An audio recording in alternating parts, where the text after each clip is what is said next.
இன்றைக்கி இக்கிகையில் நம்ம பார்க்க போகிற டாபிக் வந்து தேர்ட் டாபிக் வந்துட்டு என்னென்னா ஃபோர்த் டாப்பிக்கில் இருக்குது. தேர்ட் டாபிக் வந்து என்னென்னா from logo therapy to ikigai. நம்ம லைஃப்பில் வந்து நம்ம நினச்சிட்ருக்கோம் நம்மளுக்கு வந்து எது பிடிக்குமோ அது வந்து எது கிடைக்குமோ அதை செஞ்சிட்ருக்கோம். பட் நம்மளுக்கு வந்துட்டு தானாகவே ஒரு இக்கிகை இருக்குது. இக்கிகைனா என்னென்னா நம்மளுக்கு எது தான் நல்லது அப்படின்றத வந்து நம்மளுக்கு தெரியப்படுத்தும். அதுதான் இக்கிகை. நம்ம நார்மலாக வந்துட்டு நம்ம லைஃப்பில் எல்லாத்தையுமே க்ரியேட் பண்ணி தான் நம்ம பண்ணி வச்சுருக்கோம் அப்படின்னு நினைக்கிறோம். ஆனால் அப்படி கிடையாது. நம்ம வந்து ஒரு பேஷண்ட்டாக ஆங்ஸைட்டி, ஃப்ரஸ்ட்ரேஷன் எல்லாமே இருக்கும்.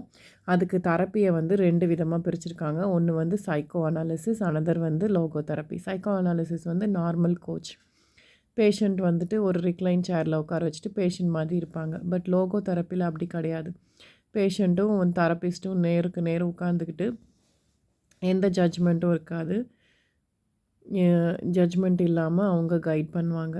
இப்போது வந்துட்டு சைக்கோ அனாலிசிஸில் வந்து பழையதை பற்றி யோசிப்பாங்க. பட் லோகோ தெரப்பியில் வந்து புதுசை பற்றி யோசிப்பாங்க. அதுவே சைக்கோ அனாலிசிஸில் என்னென்னா நியூரோசிஸை அனலைஸ் பண்ணுவாங்க. பட் லோகோ தெரப்பியில் வந்துட்டு பேஷண்ட்டோட டிவெல் பண்ணி அரேஞ்ச் பண்ணுவாங்க. இந்த சைக்கோ அனாலிசிஸில் வந்து ப்ளஷரை பற்றி யோசிப்பாங்க. இதில் வந்துட்டு பர்பஸும் மீனிங்கை பற்றி யோசிப்பாங்க. அப்புறமா வந்துட்டு சைக்கோ அனாலிசிஸ் வந்து பேசிக்கலி சைக்காலஜி பற்றி. அப்புறம் லோகோ தெரப்பி வந்து ஸ்பிரிச்சுவல் டைமென்ஷன்.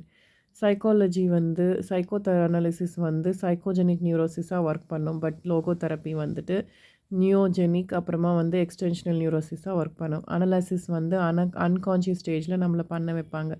பட் இது வந்து கான்ஃப்ளிக்ஸையும் எல்லாத்தையுமே வந்துட்டு நம்மக்கிட்டேருந்து எடுத்துகிட்டு ஸ்பிரிச்சுவலாக நம்மளை வந்து ரைஸ் பண்ண வைக்கும். சைக்கோ அனாலிசிஸ் வந்துட்டு நம்மளை வந்து லிமிட்டுக்குள்ளேயே நம்மளை வச்சுருக்கோம். பட் இது வந்து ஸ்பிரிச்சுவலோட நிறையாவே நம்மளை இன்வால்வ் பண்ண வச்சுருக்கோம். அதுதான் லோகோ தெரப்பி. நம்ம வந்து ஃபண்டமெண்டலாக வந்துட்டு இன்கம்ஃபர்டபுள் வித் ஃபெய்த்தாக இருக்கும். பட் லோகோ தெரப்பி வந்து கம்பேக்டபுளாக இருக்கும். 6 to கான்ஃப்ளிக்ஸாக இருக்கும். இது வந்து கான்ஃப்ளிக்ட் இல்லாமல் மாரலாக இருக்கும். அப்படி தான் சொல்லியிருக்காங்க. இப்போ வந்துட்டு நம்ம வந்து நம்மளுக்காக எப்படி சண்டை போட்டுக்கிறோம், நம்ம வந்து ஒரு ஃப்ரஸ்ட்ரேஷனில், ஆங்கரில் அந்த மாதிரி நம்ம பல விஷயங்கள் பிரெயினில் போட்டுட்டு நம்ம யோசிச்சுட்ருக்கோம்.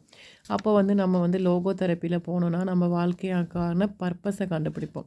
நம்ம வாழ்க்கைக்கான பர்பஸ் வேறையாக இருக்கும். நம்ம ஒர்க் பண்ணுற விதம் வேறு மாதிரி இருக்கும். நம்மளுக்கு வந்து மீனிங்ஃபுல் லைஃப்பை வந்து நம்மளாக க்ரியேட் பண்ணக்கூடாது. நம்மளுக்கு என்ன வந்து மீனிங்ஃபுல் லைஃப் இருக்கும்னு சொல்லிட்டு நம்மளுக்குள்ளே இருக்கிறத போயிட்டு நம்ம கண்டுபிடிக்கணும். நம்மளாக போயிட்டு இதுதான் என்னோடய வாழ்க்கைன்னு சொல்லிட்டு நம்மளாக க்ரியேட் பண்ணக்கூடாது. நம்மளுக்குள்ளே என்ன தான் நம்மளுக்கு திறமை இருக்குது அப்படின்றத நாமளே கண்டுபிடிக்கணும். கொஞ்சம் பேருக்கு இக்கிகையை கண்டுபிடிக்கவே ரொம்ப நாள் ஆகும். அப்படி நம்ம இக்கிகையை கரெக்டாக கண்டுபிடிச்சிட்டோன்னா நம்ம லைஃப்பில் வந்துட்டு ஃபுல்ஃபில்மெண்ட் இருக்கும். ஏன்னா மோஸ்ட் ஆஃப் த டைம் நம்ம இக்கிகையை கண்டுபிடிக்காதனால சாட்டர்டே சண்டே அந்த மாதிரி டைமில் வந்து நம்ம வந்து பர்பஸ் இல்லாத லைஃப்பில் இருக்கோம் அப்படின்னு நம்ம நினச்சிக்கிட்டு நம்ம ஜீரோ மாதிரி இருக்குது நம்மளுக்கு. என்னடா இதுதான் நம்ம வாழ்க்கையா, என்ன பர்பஸே இல்லாமல் அப்படின்னு சொல்லி நிறைய பேர் யோசிக்கிறாங்க. அந்த மாதிரி பர்பஸை வந்து நம்ம டெவலப் பண்ணோன்னா இக்கிகையை நம்மளை வந்து நமக்குள்ளே இருக்கிறத வந்துட்டு டிஸ்கவர் பண்ணணும்.